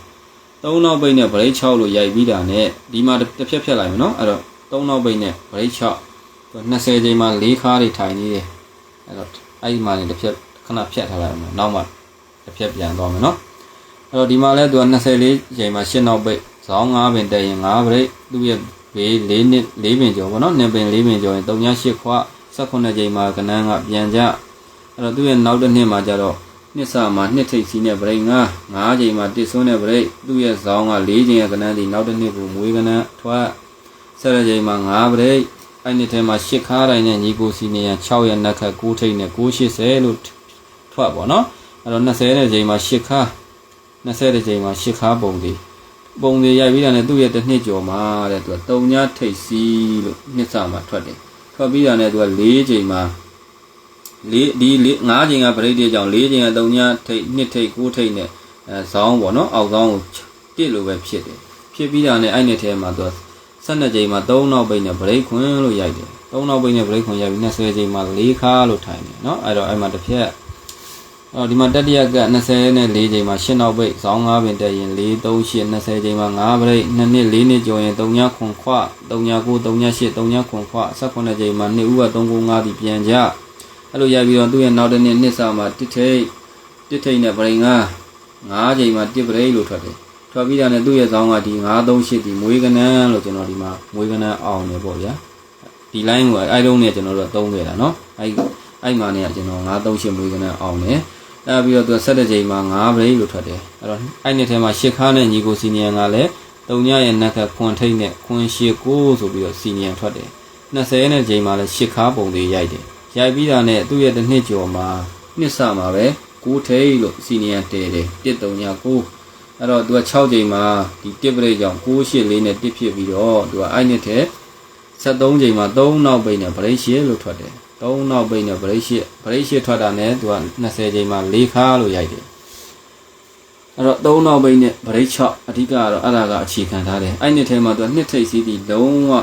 ပြောက်နှစ်ထိတ်စီးပြီးလုံးဝပြောက်တယ်အဲ့လိုနှစ်ထိတ်စီးလို့ပြောက်လိုက်တာနဲ့သူ့ရဲ့နောက်တစ်နှစ်မှာနှစ်ထိတ်စီးလို့ပေါ်လိုက်တာနဲ့တဲ့နှစ်ထိတ်စီးက2ကြိမ်ဆင့်ထက်တယ်ဒါကျွန်တော်ပြနေကြပြီပဲကျွန်တော်အဲ့ပျောက်ပြီးကနေပေါ့နော်ပျောက်ပြီးဆိုတာနဲ့ခွန်ထိပ်ကြီးပျောက်ပြီးဆိုတာနဲ့နောက်နှစ်မှာခွန်လာရင်ဘယ်နှလုံးဆင့်ပေါ်မယ်ဆိုပြီးကျွန်တော်ပြခဲ့တာပေါ့ဗျာအဲ့တော့သူ့ရဲ့ဘေးမှာလည်းသူ့ရဲ့ဇောင်းမှာလည်း6ခါရဲ့ဘေးမှာနှစ်ထိပ်ကြီး2ကြိမ်ဆင့်ပေါ်တယ်အဲ့တော့အဲ့တဲ့နှစ်ထိပ်ကြီးဆင့်ပေါ်တဲ့ကဏ္ဍတွေကပေါ့နော်တကွက်တီသူ့ရဲ့နောက်တစ်နှစ်ကိုမွေးကဏ္ဍထွက်တယ်ဒါမှမဟုတ်3ညင်ရဲ့ကဏ္ဍတီနောက်တစ်နှစ်ကိုမွေးကဏ္ဍထွက်တယ်ဒါမှမဟုတ်3ခုကိုမွေးဆိုပြီးတော့ကျွန်တော်အမြဲရွတ်နေတာပေါ့နော်ဒါထွက်လာခဲ့ရင်မေ့သွားတာတော့ဘာလို့ရှိမှာလို့ဒါကြိုပြီးတော့လည်းပြန်နှွေးပေးနေတာနော်အဲ့တော့ဒီမှာနှစ်ထိပ်သီးဒီဆင့်လိုက်တာနဲ့အဲ့တရတကွက်ဒီနောက်တစ်နှစ်ကိုထွက်တယ်လို့3ချိန်ကကဏ္ဍဒီလည်းနောက်တစ်နှစ်ကိုထွက်တယ်လို့လည်းယူဆလို့ရတယ်ဒါ3ချိန်မှာဖြစ်နေနော်အဲ့တော့နှစ်ထိပ်သီးနဲ့ထွက်ထားတဲ့ကဏ္ဍကအောက်မှာလည်းသူကရှိသေးတယ်ဒီမှာ281အဲ့281ကိုလည်းသူ့ရဲ့နောက်တစ်နှစ်မှာနှစ်ပါတဲ့ကဏ္ဍနောက်တစ်နှစ်ကိုမွေးကဏ္ဍထွက်တာရှိတယ်ပေါ့ဗျာဥပမာပြောရနော်2ကွက်တောင်သူကတော့ထွက်တာအဲ့တော့အဲ့မှာတစ်ဖြက်ဖြက်ရင်ကောင်းမလားဟုတ်ပြီနော်နှစ်ထိပ်သီးနဲ့ကဏ္ဍနှစ်ထိပ်သီးလို့ဆင့်ပေါ်ရင်2ကြိမ်ဆင့်ပေါ်တယ်နောက်ပြီးတော့အဲ့နှစ်ထဲမှာသူက6ခါတိုင်း4နောက်ပိတ်လို့တစ်ခုရိုက်တယ်နော်ထိပ်သီး3လုံးခွန်နဲ့ထိပ်သီး3လုံးခွန်နဲ့အဲ့တော့သူက73ကြိမ်မှာရှည်ပေါင်း9လို့ရိုက်တယ်ရှည်ပေါင်း9လို့ရိုက်တယ်အဲ့မှာတစ်ဖြက်ဖြက်ထားလိုက်မယ်နော်ရှည်ပေါင်း9ထိပ်သီး3လုံးခွန်အဲ့ပြီးတော့တဲ့သူကအများကြီးပါပဲသူလှုပ်ထားတာကြီးနောက်မှာပဲလောလောဆယ်တော့94တွဲတယ်73ချိန်မှာရှည်ပေါင်း9ပေါ့နော်အဲ့မှာတစ်ဖြက်ဖြက်ထားတယ်အဲ့တော့ဒီမှာလဲသူက3နောက်ပိတ်နဲ့ဗရိတ်ခွန်ထွက်တယ်နော်အဲ့နှစ်ထဲမှာကျတော့သူက6ထိပ်စီးပြီးလုံးဝပြောက်တယ်6ထိပ်စီးပြီးလုံးဝပြောက်တယ်နော်6ထိပ်စီးပြီးလုံးဝပြောက်တယ်အဲ့တော့6ထိပ်စီးပြီးသူ့ရဲ့နောက်တစ်နှစ်မှာ6ထိပ်စီးလို့ပေါ်ရင်2ကြိမ်ဆင့်ပြီးပေါ်မှာ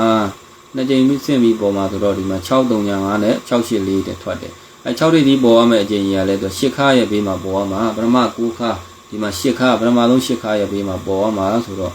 6ထိပ်2ကြိမ်ဆင့်ပေါ်တယ်ပေါ့ဗျာအဲ့လိုပေါ်တယ်လေက2ကွက်ကတစ်ကွက်နောက်တစ်နှစ်ကိုထွက်လို့ယူရင်လည်းရတယ်684ပေါ့နော်အဲ့လိုမှမဟုတ်ဖဲနဲ့3ချိန်ကကဏ္ဍတီးတန်ကိုမွေးကဏ္ဍယူမယ်ဆိုလည်းရတယ်684ပေါ့နော်ဒီမှာ4ချိန်ကဏ္ဍတော့နောက်တစ်နှစ်ထွက်သေးတာဒီ3ချိန်ရဲ့ကဏ္ဍကနောက်တစ်နှစ်မထွက်ဘူးလို့ဘယ်လိုပြောနိုင်ပါလဲဟုတ်တယ်မလားအဲ့တော့ဒီ6ထိပ်စီးနဲ့ထွက်ထားတဲ့ကဏ္ဍတစ်ကွက်ကလည်းနောက်တစ်နှစ်ကိုဒါမွေးကဏ္ဍထွက်တာလို့လည်းယူဆတာပေါ့ဗျာဟုတ်ပြီနော်ဟုတ်ပြီအဲ့တော့အဲ့နှစ်ထဲမှာကျတော့သူကဘာလုပ်လဲဆိုတော့94နောက်တွဲဒီမှာရိုက်တယ်ထိပ်စီး3လုံးခွန်ပြီးတော့ထိပ်စီး3လုံး6နဲ့15ချိန်မှာရှည်ပေါင်း9လို့ပဲရိုက်တယ်အဲ့တော့ပြီးခဲ့တဲ့နေ့ကဒီ line နေဆိုတစ်ပရိတ်ကိုကျွန်တော်မပြတော့တာเนาะတစ်ပရိတ်ကိုအကျဉ်းကြီးတစ်ချိန်စောထွက်သွားလို့ဒီ line မှာအဲ့တော့86ခွန်ပွဲကကျွန်တော်နှစ်ခွန်ပွဲနေရာမှာ86ခွန်ထွက်ရင်ဒီ line ကပွဲသိမ်းနေအဲ့တစ် line တစ်ပရိတ်တွေထိကျွန်တော်မနေ့ကဆိုတော်တော်လေးစော့တယ်ပေါ့เนาะဒီ line နေဆိုအဲ့တော့ဒီမှာလဲသူက3နောက်ပိတ်နဲ့ပရိတ်ရှစ်ပေါ့เนาะ12ချိန်မှာ3နောက်ပိတ်နဲ့ပရိတ်ရှစ်အဲ့နှစ်ထဲမှာလဲသူကခွန်ထိပ်စီးပြီးလုံးဝပြောက်ခွန်ထိပ်စီးပြီးလုံးဝပြောက်အဲ့ခွန်ထိပ်စီးပြီးအဲ့နှစ်ဒီလောက်နေရပေါ့ဗျာခွန်ထိပ်ကြီးပြောက်ပြီဆိုရင်သူ့ရဲ့နောက်တစ်နှစ်မှာခွန်ထိပ်ကြီးစပေါ်ရင်2ကြိမ်ဆင့်ပေါ်မှာလို့ပြောတော့ကျွန်တော်ရဲ့ကျေးဇူးရှင်ပိတ်တဲ့တွေကပေါက်တယ်ဗျကျွန်တော်ကအဲ့ဒါကိုမေ့တော့မပေါက်ဘူး3ညနောက်ဘူးရတယ်ဘာထိုးရမလဲမေ့တော့600 900 100ထိုးဆိုပြီးတော့ခိုင်းတာဗျအဲ့မှာခွန်ထိပ်ကြီး2ကြိမ်ဆင့်ပေါ်မယ်လိုင်းအမှတ်ရတဲ့လူတွေကပေါက်တယ်ဗျအဲကန်ဆိုတာအဲ့ဒါပြောမရဘူးဆိုအဲ့ဒါကိုပြောတာကိုကတော့ရှာလာတာကိုပေါ်တယ်စိကိုမသားလိုက်ရအောင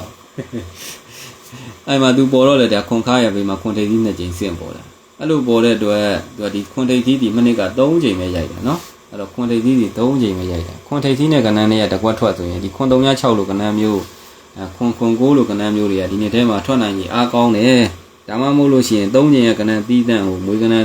မွေးခြင်းရင်ဒီမှာခွန်3ကိုမွေးဆိုပြီးကျွန်တော်ပြောနေတာပေါ့เนาะအဲ့တော့ခွန်ဘူးတွေတော့ထွက်ပါရဲ့ခွန်9လည်းမဖြစ်ခွန်3လည်းမဖြစ်ကံမလိုက်သေးဘူးပြောရမှာပေါ့နော်အဲ့တော့ဒီမှာကျတော့ 94နောက်တွဲလဲတွဲတယ်ထိပ်ကြီး3လုံး9နဲ့94တွဲတာနော်ဟုတ်ပြီအဲ့တော့ကျွန်တော်တို့80လမ်းနေပြန်ပြီးတော့ဆက်အောင်3နောက်ပိတ်နဲ့ဗရိတ်6တစ်နှစ်ကျော်မှာသူက10ခါပုံတည်နဲ့18နက်ခတ်တွဲရမှာနော်10ခါပုံတည်18နက်ခတ်တွဲဒီ183ဒီတစ်နှစ်ကျော်ကနေလာတာဒီမှာတစ်နှစ်ကျော်လာအဲ့လိုတစ်နှစ်ကျော်လာလိုက်တာ ਨੇ သူကသူ့ရဲ့အောက်မှာဗရိတ်6ရိုက်တယ်ဗရိတ်6အဲ့ဗရိတ်6ကဒီ3နောက်ပိတ်နဲ့ဗရိတ်6ကိုဒီမှာဗရိတ်6လို့ရိုက်တယ်အဲ့လိုဗရိတ်6လို့ရိုက်မှသူ့အောင်မှာ6နောက်ပိတ်စပိတ်တာဗျို့ဟုတ်ပြီနော်6နောက်ပိတ်စရိုက်တယ်အဲ့ပြကျင်တာကတော့ဒီနှစ်ထိပ်ကြီးနဲ့ကနန်းထွက်ထားတဲ့ကနန်းလေးရပါတော့နောက်တစ်နှစ်ကိုထွက်တာကိုပြကျင်တာအဓိကသွားကျင်တာအဲ့တော့ဒီမှာကသူကပြန်နဲ့အချိန်လွန်တော့ဒီမှာ6နောက်ပိတ်ထိပါရောက်သွားပြီနော်အဲ့တော့ဒီ18တွဲတယ်သူ့အောင်မှာဗရိတ်6ရိုက်တယ်ဗရိတ်6ရိုက်တာ ਨੇ သူ့အောင်မှာ6နောက်ပိတ်စပိတ်တယ်ဒီ18တွဲရဲ့ဗရိတ်6ရဲ့အောက်မှာနော်အဲ့တော့တစ်ခါတစ်ပါတဲ့10ခါရဲ့အောက်ကပေါ့ဗျာအဲဒီမှာပေါ့နော်အဲ့ဒါဒီမှာလဲသူကဒုတိယကတ်ကြည့်ပေါ့ဒီ3နောက်ပိတ်နဲ့ဗရိတ်ခွန်ဒီတစ်နှစ်ကျော်မှာ10ခါတိုင်းတစ်နောက်ပေါ့နော်ပထမတစ်ထိပ်ဒီ10ခါတစ်ပါတဲ့ကနန်းအဲ့ကနန်းဒီတစ်နှစ်ကျော်ကလာမှာဒီမှာ198ပေါ့နော်အဲ့198ဒီသူက10ခါပုံသေးနဲ့10တစ်တွဲတဲ့ကနန်းကိုရိုက်တယ်ရိုက်တာနဲ့သူ့အောင်မှာဗရိတ်ခွန်ရိုက်တယ်အဲ့ဗရိတ်ခွန်ရိုက်မှသူ့အောင်မှာခွန်နောက်ပိတ်ရိုက်တာခွန်နောက်ပိတ်ရိုက်တာပထမကတ်ကသူကဒီမှာ16တွဲနဲ့816ဒါဗရိတ်စီနီယံသွားခြင်းနော်816ဒီမှာကျတော့သူက2ခွန်တွဲနဲ့ဗရိတ်4ဗရိတ်5ပြီးတော့ဗရိတ်4ပါဝါလဲပါတယ်ဈေးနှုန်းလဲခြူတာတယ်ဒီနေ့လို့ရင်ဒီနေ့ရတယ်ဟုတ်ပြီနော်အဲ့တော့သူ့ရဲ့ဘေးနေ့က6ထိပ်ကြီးဒီသူက3ချိန်ရိုက်တာ3ချိန်ရိုက်တဲ့ထဲတကွက်ကလည်းဒီမှာ684ဒီဟိုပဲယူပေါ့နော်အဲ့တော့အဲ့ကနန်းကလည်းလိုက်ထွက်တယ်ဆိုတာကိုပြရင်းနဲ့ဒီဟာဟိုပါရောက်သွားတာနော်10ခါနဲ့10ခါတစ်ပါတဲ့10ခါရရင်သူ့အောင်မှာဗရိတ်ခွန်ရိုက်တယ်ဗရိတ်ခွန်ရရင်သူ့အောင်မှာ10ပိတ်ခွန်ပိတ်စပိတ်တယ်ပေါ့နော်အဲကျွန်တော်မှန်ပါတယ်မှာဒီဘက် share ကိုကျွန်တော်တို့သုံးတာပဲဗျ10ပိတ်ပေါ့နော်ဟုတ်ပြီဒါဆိုရင်ဒီမှာ3နောက်ပိတ်နဲ့ဗရိတ်10ဒီမှာထွက်တယ်ဗျ3နောက်ပိတ်နဲ့ဗရိတ်10ထွက်လို့တစ်နှစ်ကျော်မှာသူကဒီမှာ10ပိတ်တော့ရိုက်တယ်တို့ပေမဲ့သူ့အောင်မှာ10ပိတ်မပိတ်သေးဘူးဟုတ်ပြီနော်10အပိတ်တော့ပိတ်တယ်10ပိတ်တော့မရိုက်သေးဘူး10နောက်ပိတ်မရိုက်သေးဘူးပေါ့နော်အဲ့တော့ဒီမှာ10ပိတ်နောက်တစ်ချိန်ရိုက်တယ်သူ့အောင်မှာ10နောက်ပိတ်မပိတ်ဘူးဘာလို့လဲဆိုတော့သူက10ခါတိုင်းတစ်ပါတဲ့10ခါတိုင်းနဲ့တစ်နှစ်ကျော်ကနန်းကဒီ48တစ်ခွက်ပဲရှိတာ哦အဲ့48တစ်ကိုသူက10ခါနဲ့184လို့လိုက်ရွှေ့ထားတာအဲ့လိုရွှေ့ပြီးမှသူ့အောင်မှာ495ဆိုပြီးတော့ဗရိတ်ရှိကြီးရိုက်လာတာအဲ့လိုဗရိတ်ရှိဆင့်ရိုက်လာတဲ့အတွက်သူ့အောင်မှာ10နောက်ပဲဆိုပြီးစနစ်ရကျွန်တော်ကတော့မှန်မယ်လို့ပဲယူဆတာပေါ့နော်အဲ့ဒါမှကျွန်တော်10နောက်ပဲနဲ့မှန်ပါအော်စီတွေမှာ10အတိကထားပြီးတော့သုံးတယ်လို့ဒါအမှန်တိုင်းပြောပြတာပေါ့နော်မှန်တာပြောရင်ချဲပေါ့ပါလို့ဤပြကျင်တာကတော့သူ့ရဲ့ဘေးနေ့ကခွန်ထိပ်ကြီးဒီ3ချိန်ထွက်လာတာဒီမှာခွန်ထိပ်ဒီမှာခွန်306ပေါ့နော်အဲ့ဒီကမှ3နံပါတဲ့ကဏ္ဍဆိုတော့ကျွန်တော်ကခွန်690ကိုပြရင်းနဲ့ဒီ10နောက်ပိတ်လိုင်းမှာကျွန်တော်ပြပေးလိုက်တာပေါ့နော်စေတနာကိုရှည်ထားပြီးတော့အဲ့တော့10နောက်ပိတ်ရမယ်3လဲပါနိုင်တယ်ပေါ့နော်3လဲပါနိုင်တယ်ဆိုတာ238အကြိုက်တော့နဲတယ်ဒါမှမဟုတ်ရင်လဲဒါ10ကြိုက်တယ်ဆိုရင်သူက10မှကြိုက်တယ်ဆိုရင်နော်ကျွန်တော်ကြိုက်တာပြောတာ10မှကြိုက်ရင်သူက68တွဲ58တွဲတွေတွဲနိုင်တယ်အဲ့တော့ကျွန်တော်က10နောက်ပိတ်နဲ့ဆိုရင်ကဏ္ဍဘယ်နှကွက်ထုတ်ထားလဲဆိုတော့9ထိပ်ကြီးလဲကြိုက်တာဟုတ်918 938 928ပေါ့နော်938 968 998အဲ့ဒါအကုန်ပေါ့နော်တဲ့ပေါ့အဲ့ဒီမှာကျွန်တော်မှန်ပါလိတော့ကျွန်တော်အကွက်ကျုံနည်းနည်းလေးရှော့လိုက်တာပေါ့နော်ရှော့ပြီးတော့ပေးတာဆိုတော့အဲ့ဒီကဘယ်နှကွက်ပါမလဲတစ်ကွက်နှစ်ကွက်သုံးကွက်လေးကွက်ပါတယ်နှစ်ကွက်ပယ်ထားတယ်အဲကန်ပေါ့ဗျာ668ပြန်ကြမကောင်းဘူးလားကြရင်ထိုးပါလို့ပြောပါတယ်အဲ့တော့ဘေးနေ့ကကနန်းဆိုတော့တစ်ပရိတ်ကိုတစ်ပရိတ်ရွှေ့တဲ့ line မှာပြလာရင်တော့6ခု8ဆိုပြီးတော့ချလိုက်ရင်တော့ရတာပေါ့နော်68တွဲ58တွဲ8ပိတ်လာရင်အဲ့လိုမျိုးလေးပိတ်မယ်လို့ယူဆတာပေါ့လေအဲ့တစ်ပရိတ်ကိုကြည့်ရင်နေလားတစ်ပရိတ်ကြည့်ရင်နေရင်လေသူကနန်းတွေပါလာရင်အဆင်မပြေဘူးနော်တင်းတော့တစ်ပရိတ်တီးတဲ့မကြည့်ရင်တော့ကြည့်ရော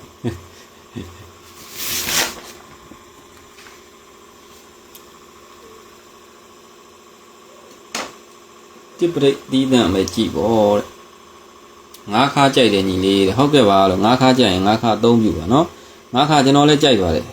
ဒါပေမဲ့အခုကလည်းသူ့အနေနဲ့သူတဘာဝကြတာပဲလေအဲ့တော့ဘယ်ဟာလာမယ်ဘယ်ဟာမလာဘူးဆိုတော့ကျွန်တော်လည်းအပိုင်မပြောနိုင်ဘူးပေါ့မိမိကြိုက်တဲ့တတ်တာအသုံးပြုအောင်လို့ကိုမြင်တဲ့ဟာလေးတွေပြန်ပြီးတော့မျှဝေပေးတာပေါ့နော်ဘ လူမှတော့အပိုင်မသိဘူးအပိုင်သိမှတော့လေကိုကပဲထိုးမှာပေါ့အဲ့တော့ဒီမှာနှစ်ဆွမ်းတဲ့ခုနှစ်ပေါ့နော်ဒါ2002ခုနှစ်နှစ်ပိတ်မှာ6ပရိတ်ရိုက်တယ်တစ်နှစ်ကျော်မှာ1ပရိတ်ရိုက်တယ်ပေါ့နော်4ကက်စီပေါ့ကျွန်တော်တို့မနေ့က4ကက်စီနဲ့ပြတာ6ပရိတ်တစ်ချိန်ပဲကြာမယ်ဆိုပြီးတော့အဲ့တော့3ကက်စီကညီနေတော့3ကက်စီနဲ့ပြန်ဖြတ်ပြတာနော်အဲ့မှာလဲသူက989ပရိတ်6ဒီမှာ3956ပရိတ်1ပေါ့နော်အဲ့တော့နောက်တစ်နေ့မှာ6ပရိတ်ဒီတစ်ချိန်ပဲထွက်မှာဆိုပြီးတော့ဒီ349မှာသူတစ်ချိန်ပဲထွက်တာပေါ့နော်အဲ့ဒီ line မှာလဲအဲ့တော့ဒီ line မှာလဲသူက4ကက်စီလုံးသူကကွက်တီပဲလောက်တာပေါ့နော်နှစ်ပိတ်မှာပရိတ်6တစ်နေ့ကျော်မှာ1ပရိတ်အဲ့1ပရိတ်ရဲ့နောက်တစ်နှစ်မှာဒီ6ပရိတ်ဒီတစ်ချိန်ပဲထွက်သူ့ရဲ့ဇောင်းပေါ့နော်1နှစ်3ချိန်က498ဒီနောက်တစ်နှစ်မှာမွေးသီးထွက်တယ်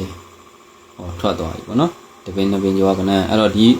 6ပရိတ်ရဲ့ဇောင်းကဒီ658ကလည်းသူ့ရဲ့တစ်နှစ်ကျော်မှာဒါထွက်တယ်ဒါဒီ line ကိုကြိုက်တဲ့သူတွေအသုံးပြုပေါ့နော်အဲ့တော့ဒီမှာလည်းသူကဒုတိယကဒီအနီးက line ပေါ့နော်စီကျော်ညီတဲ့ဟာကဒီ2012မှာနှစ်ပိတ်မှာပရိတ်6တစ်နှစ်ကျော်မှာ1ပရိတ်အဲ့1ပရိတ်ကြောင့်သူ့ရဲ့နောက်တစ်နှစ်မှာ6ပရိတ်ဒီအပူခွားနဲ့တစ်ချိန်ပဲထွက်ရဆိုတော့ဒီ466မှာထွက်တယ်သူကနေ1 2 3 4ချိန်က364ဒီ6ပရိတ်ရဲ့နောက်တစ်နှစ်မှာလိုက်ထွက်ရဆိုတော့ဒီမှာ460ထွက်တယ်အဲသူ့ရဲ့ဇောင်းကဒီ436ကလည်းလိုက်ထွက်ဆိုတော့ဒီမှာထွက်တာပဲသူကနှစ်ခုတစ်ခုပေါင်းသွားပြီနော်အဲ့တော့ဒီမှာတတိယကအနေနဲ့ကနှစ်2000နဲ့ကျွန်တော်တို့20နှစ်မှာ6ပရိတ်တစ်နှစ်ကျော်မှာ1ပရိတ်သူ့ရဲ့နောက်တစ်နှစ်မှာလည်းဒီမှာ646ဆိုပြီးတော့ပရိတ်6ဒီကိုရပဲထွက်တာပေါ့နော်အဲ့တော့သူကနေ1 2 3 4ချိန်ကဒီ994ဒီအခုဒီမှာ994ထွက်သွားပြီအဲ့တော့အဲ့နှစ်ထဲမှာကျွန်တော်တို့ကဒါ6ပရိတ်နဲ့ပတ်သက်လို့တော့သူအလုပ်လုပ်ထားတယ်ဒီနှစ်ပိတ်က1ပရိတ်ကြောင့်တစ်နှစ်ကျော်မှာ1ပရိတ်လို့သူရွှေ့ရင်ပေါ့နော်တစ်နှစ်ကျော်မှာ1ပရိတ်လို့စပေါ်ရင်ဘယ်မှာပေါ်လဲဆိုတော့ဒီ344ဒီမှာစပေါ်တယ်344အဲ့344ဒီသူ့ရဲ့ဇောင်းတွေပင်ကြောင့်1ပရိတ်လို့ခံတယ်4ခါလို့ရိုက်ထားတယ်4ခါ1ပရိတ်ရဲ့ဇောင်းမှာပဲတပင်ကြောင့်1ပရိတ်ပေါ်တယ်နော်အဲ့တော့ဒီ line မှာအဖြီကြိုက်ရင်335ပါလှည့်ထိုးပြီးဒီမှာ3ထိပ်သီးပုံသေးဒီ4ခါကြောင့်ခါ3လုံးက4တယ်4ခါကြောင့်ခါ3လုံးက194နဲ့4တယ်အဲ့တော့34တွဲနဲ့ပရိတ်1ဆိုတော့ဒါ344ပေါ့ဗျာနှစ်ခွန်လေးကိုခွေလိုက်ရအောင်လားလိုက်ပါဗျာ3နှစ်တွဲ34တွဲကြိုက်တယ်ဗျာ3နှစ်ရှစ်အောလို့ရပြီကြိုက်ရင်စော်ဗျာလို့အဲ့တော့3ခါလေးနဲ့ပို့ထိုးရင်ကောင်းမှထင်တယ်ဗျာအဲ့တော့ဒီမှာလဲသူက24ချိန်မှာ1ပရိတ်ကြောင့်တစ်နှစ်ကျော်မှာ1ပရိတ်စပေါ်တော့နှစ်ဦးမှာပဲသူ3ခွန်1ကပေါ်တာနော်အဲ့လိုပေါ်ဖို့လဲသူ့ရဲ့ဇောင်းလေးပင်ကြောင့်မှာ1ပရိတ်ကထောက်ရမှာ4ခါ1ပရိတ်4ခါ1ပရိတ်ရဲ့ဇောင်းမှာသွားပေါ်တာအဲ့လိုပေါ်တော့လေဒီ4ခါကြောင့်ခါ3လုံး4တယ်လို့လည်းယူဆလို့ရတယ်3ထိပ်ဒီပုံတင်နေဆိုတော့4ခါဖြစ်အောင်ခွန်ခါနဲ့ဒါ3ခွန်1ပေါ့ဗျာဒါမျိုးတစ်ကွက်ထဲတော့သွားတာပေါ့နော်အဲ့တော့6ခွန်8ကိုကြာရင်6ခွန်8အပြီးသင်းကြာရင်တော့335ထိုးပေါ့အဲ့တော့ဒီမှာ239ပရိတ်1ကြောင့်သူ့ရဲ့တစ်နှစ်ကျော်မှာ1ပရိတ်ပေါ်မယ်ဆိုရင်ဒီနေရာမှာများပေါ်မလားပေါ့နော်အောက်တစ်ပင်ကျော်မှာလည်းသူ1ပရိတ်ကရိုက်ဒီပေါ်မှာလည်း4ခါကခန်းအဲ့တော့4ခါ1ပရိတ်ကြောင့်ဒီမှာ3ထိပ်စီးနဲ့ပရိတ်1လို့ထွက်ခဲ့ရင်တော့ဒီမှာ4ခါခံလို့ဇောင်းလေးဆိုရင်335တစ်ခွက်ပဲရှိတယ်အဲ့တော့ကျွန်တော်မှန်ပါတယ်မှာ335ကို353လို့မထည့်ဘဲနဲ့335ကိုထည့်ပလိုက်တယ်ဟုတ်ပြီနော်335တစ်ခွက်ပါတယ်အဲ့တော့ဘေးနေ့ကဒါ6ထိပ်စီးနဲ့ကနန်းကိုကြိုက်တယ်1ပရိတ်လည်းကြိုက်တယ်လို့ဒါ6ခွန်8လို့ကနန်းမျိုးဒါ10ပိတ်လည်းစပေါ်လာမယ်ဆိုရင်ပေါ့နော်ဘေးနေ့က3ပါတဲ့38တွဲနဲ့ကနန်းမျိုးကြိုက်တယ်ဆိုတာ838လို့ကနန်းမျိုးပေါ့ဒါမျိုးပေါ့နော်336ကိုမကောင်းဘူးလားတဲ့ကြိုက်ရင်တော့ကောင်းပါလေဗျကျွန်တော်တော့ကြိုက်တော့နဲတယ်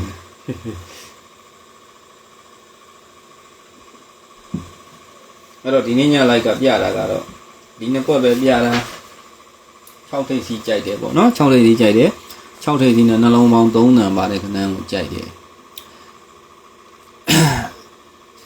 အဲ့တော့ရန်တဲ့ဟာကတော့ကိုယ်ကူတာလိုက်စာသုံးကြည့်ရင်လည်းမှတ်ပေါ့ဗျာအဲ့တော့တချင်းလေးတစ်ပုတ်လောက်ဖုံးအောင်မယ်စကွန်ကျွတ်ရိုက်ရှင်ရိုက်ပေါ့နော်6ထိပ်ကဘယ်ရောက်တယ်6ထိပ်ကဘယ်ရောက်အောင်မလဲလို့335ကို335နဲ့ပြန်လှည့်ထည့်တယ်ဗျို့မှန်ပါတယ်မှာပြောကြမပြောဘူးရှိမှာလို့နော်ချစ်လို့ပြောတာချစ်လို့6ခွန်8 335 338 338လဲကွတ်ရဲအောင်စိုးတူလား335ကတော့အပူခွာ3ခွက်တယ်ဗျာအာလာထိုးပေါ့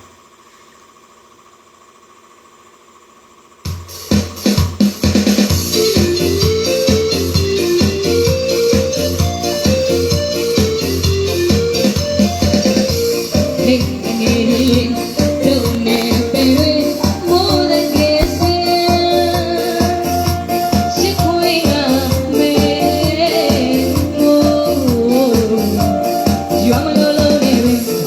စ်ချောင်းငါထိုးရင်ထိုးလို့ရတယ်နော်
ငါးပရိတ်ကိုမှ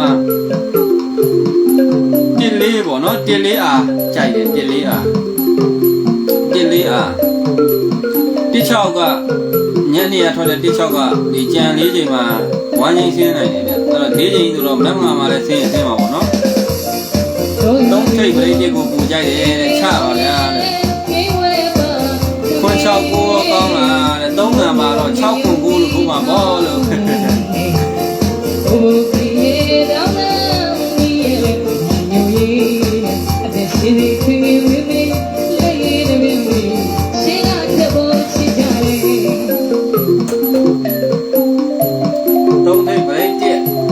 ဝေးထားလို့ကျွန်တော်ကတော့ထွက်ရင်ပေါက်မှာပဲ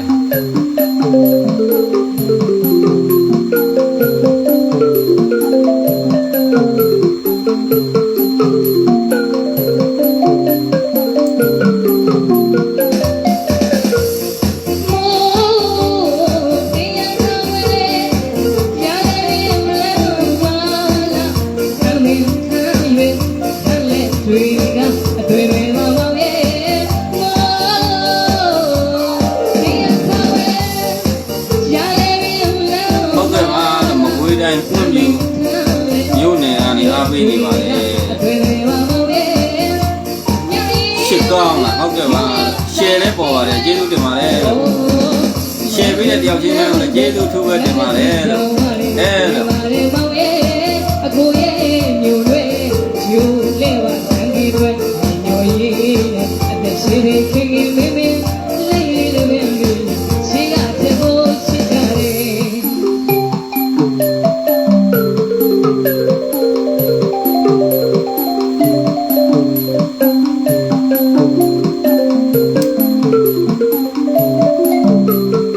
6ဒိဋ္ဌိကြိုက်တဲ့သူက6ဒိဋ္ဌိကို3ပြု9ခါကိုကြိုက်တဲ့သူက9ခါကို3ပြုပေါ့နော်ရှင်းနောက်ဘိတ်ကိုကြိုက်တဲ့သူကရှင်းနောက်ဘိတ်ကို3ပြုပါလို့မိမိကြိုက်နဲ့တက်တဲ့ကဏ္ဍလေးတွေနဲ့ကပ်ပြီးတော့လဲထိုးနိုင်ပါလေဗျာနော်ကျွန်တော်ကြိုက်တာတော့အကုန်ချပြတာပဲရှင်းနောက်ဘိတ်ကတော့ကျွန်တော်မာတော့အကြိုက်ကိုကျွန်တော်တော်တော်လေးကြိုက်လို့တော်တော်လေးလည်းပြတာတော်တော်လေးလည်းသုံးတာပေါ့လေပြန်ကြလို့ဘာကောင်းလဲပြန်ကြဆိုရင်184လို့148ပေါ့လေ148တော့653လို့356လို့အဲ့လိုကြီးကောင်းပါဗျာ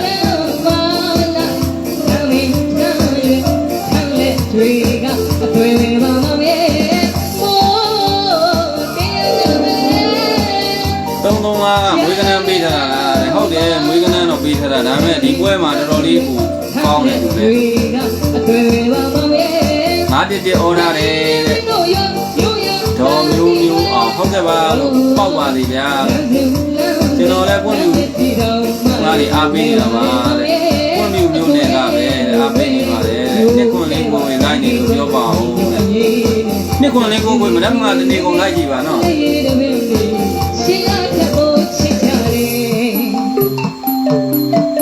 ွင့်လူမျိုးနဲ့ကချတောင်းလို့ပါလို့ဆိုရင်အဲ့ဘက်နီးလာတော့မသိအဲ့ဘက်တွေတော့ငဘောတော့ရောက်ဖူးတယ်တောင်းတာလို့ချတောင်းလို့စင်မြူကျွန်းလို့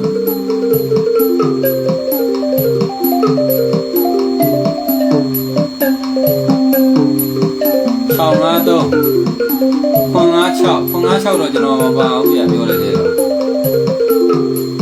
ဟုတ်တယ်148 356 653ပြန်ရကြရင်သမုဒိယအမြဲကြည်နေတဲ့ဆရာတဲ့ဒါပေမဲ့မပေါဘူးသေးပါဘူးဆရာကြီးတဲ့ဟုတ်ကဲ့ပါလို့မနစ်ကလည်းကျွန်တော်ဒီနေ့နဲ့ဂိုင်းကုန်တင်တဲ့ကနန်းအောင်နေသေးတယ်ဗျ2024ကတော့တော်တော်လေးအောင်တယ်အကွာအများကြီးတင်တာမို့လို့လေကန်လည်းပြီးတဲ့ခါကျရင်တော့တဲ့တိုးပါပေါ့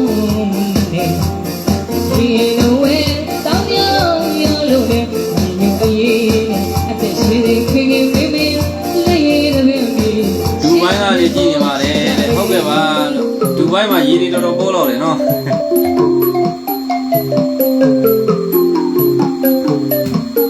ဒူဘိုင်းကပင်လယ်တွေက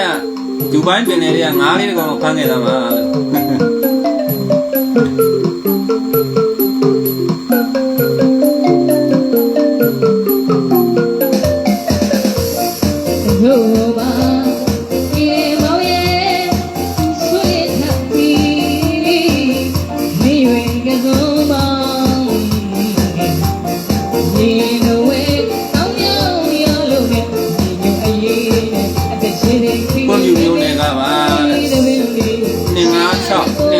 ထိုးထားတယ်တဲ့256 258ဆိုရင်9နှစ်တွဲနဲ့ထိုးရင်လည်းရတယ်လို့9နှစ်8 9နှစ်6လို့အဲ့လိုလေးထိုးရင်လည်းရပါတယ်လို့ဝမ်းတွင်းမျိုးတွေကကြည်နေပါတယ်တဲ့ဟုတ်ကဲ့ပါလို့ဒီချိန်အောင်ပြီတဲ့အောင်ပါပြီလို့တန်လျင်ကနေအားပေးနေပါတယ်တဲ့ကြည်နေပါတယ်ဟုတ်ကဲ့ပါလို့ကျေးဇူးတင်ပါတယ်လို့အားလုံးကိုကျေးဇူးထူးပဲတင်ပါတယ်လို့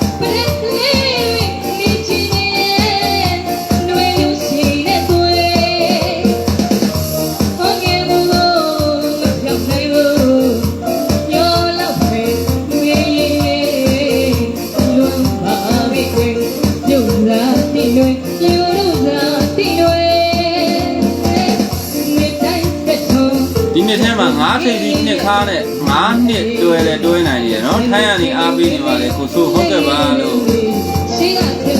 ဘယ်ကနေပဲအားပေးတဲ့တယောက်ချင်းစီတိုင်းကိုကျေးဇူးတင်ပါတယ်လို့မင်းကြော်ဆရာကဒီပတ်တိပေးတာတော့ကျွန်တော်တော့လိုက်တော့ကြည့်တယ်ဗျမမြင်မိဘူးပေါ့နော်မကွေးတိုင်းမျိုးတင်မျိုးကပါတဲ့မုံရွာကနေကြည့်ပေးနေပါလေတဲ့ဟုတ်ကဲ့ပါလို့ထီလာကပါတဲ့ဟာလာဝါကျွေးမလားလို့ခု90ပြန်ကြမှာပေါက်ရမှာဆရာတဲ့မှန်တယ်ဗျာလို့၄ပရိတ်ပြန်ကြဖို့အဲ့ခွန်ခါလည်းတွေ့တယ်ဗျာအဲ့356ကြီးကိုစိတ်ထဲဆွဲနေတာအဲ့356ကြီးဆွဲတော့မာလည်းမပါဘူးလိုက်မှလည်းမပြမိဘူးအဲ့၄ပရိတ်ပြန်ကြမှာဖမ်းရမှာရှယ်ကိုဖမ်းတာပေါ့နော်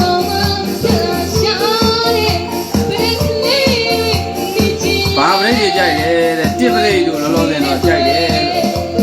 တစ်ပရိတ်3ပရိတ်5ပရိတ်ကြိုက်တာပဲ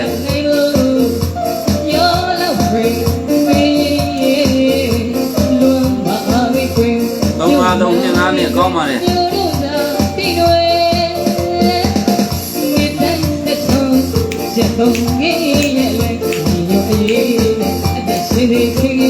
ူတွေ363ခွန်ကဖြုတ်မယ်ဆိုဖြုတ်လို့ရရင်နော်အဲ3ခွန်လေးတစ်ခွက်လောက်ပဲမွေးကနန်းက3ခွန်ခွန်လားတဲ့ဟုတ်ပါတယ်ဗျ3ခွန်ခွန်တို့ခွန်60လို့ပေါ့နော်အခုကတော့690ပေါ့690လို့မွေးလို့ရပါတယ်နှစ်လေးငါကြိုက်တယ်တဲ့နှစ်လေးငါဒဲဆိုင်တွေလည်းပြဘူးရတယ်အမြဲစိတ်ကနန်းကတော့ပြောမယ်ဆိုတော့အများကြီးဗျာလို့ကြောက်စေကပါတဲ့စင်ပေါ်တဲ့ရွာပေါ့နော်မတုံရွာကနေအားပေးနေပါတယ်ဟုတ်ကဲ့ပါလို့ဦးလေးကြီးမတုံရွာကပါတဲ့ကျွန်တော်လည်းတော့အိမ်နီးနားချင်းနေလားမသိဘူးနော်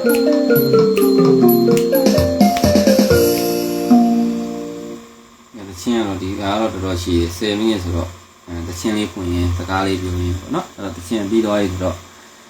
လိုင်းစင်းရုံပေါ့938ကြိုက်တယ်တဲ့938ကြိုက်ရင်ထိုးပါနော်ကျွန်တော်စောစောရေးပြလိုက်တာပဲ9ထိပ်စီးနဲ့ကျွန်တော်9ထိပ်စီးလိုင်းနေရတယ်ရှိတယ်လိုက်ရှည်နေမှာဆိုလို့မပြတော့ဘူးနော် YouTube မှာလည်း down တင်နေနေတော့အဲ့တော့9ထိပ်စီးရှင်းတော့ပိတ်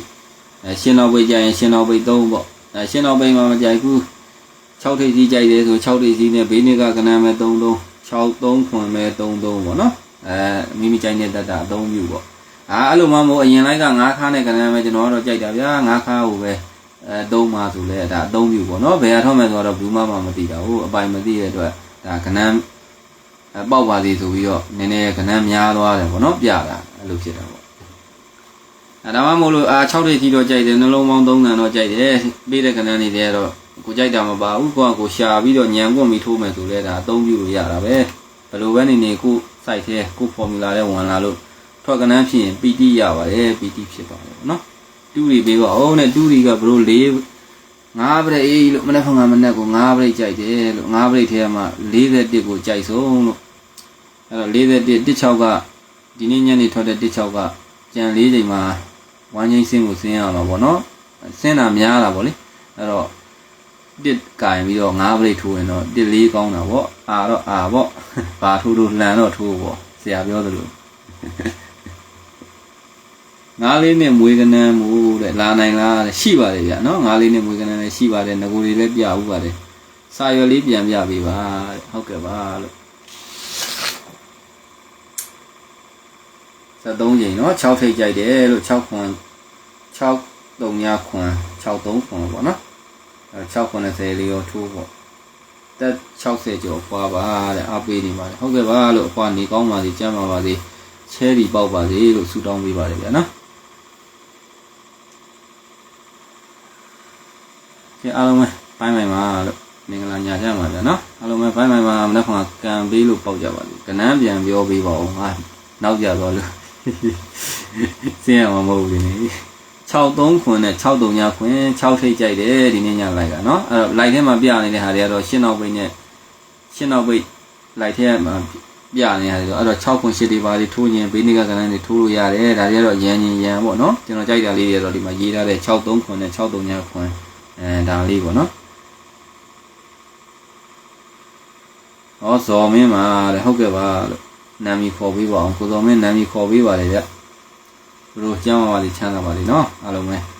like အားပေးတဲ့သူတွေတယောက်ချင်းနေတိုင်းဟိုးကျေးဇူးတင်ပါတယ်ချဲတွေအကုန်လုံးအတူတူပေါက်ပါသည်ပေါ့နော်အတူတူပေါက်ကြတာပေါ့ကျွန်တော်ကနန်းဒါလေးထွက်ရင်တော့အတူတူပေါက်မှာပဲဒီပြင်ကနန်းထွက်လာရင်တော့မပြောတတ်ဘူးပေါ့နော်ဒီကနန်းနေကျွန်တော်မှန်ပါတယ်မှာပါတယ်အဲ့တော့အတူတူပေါက်ကြတာပေါ့အားလုံးပဲ good night ပါနော်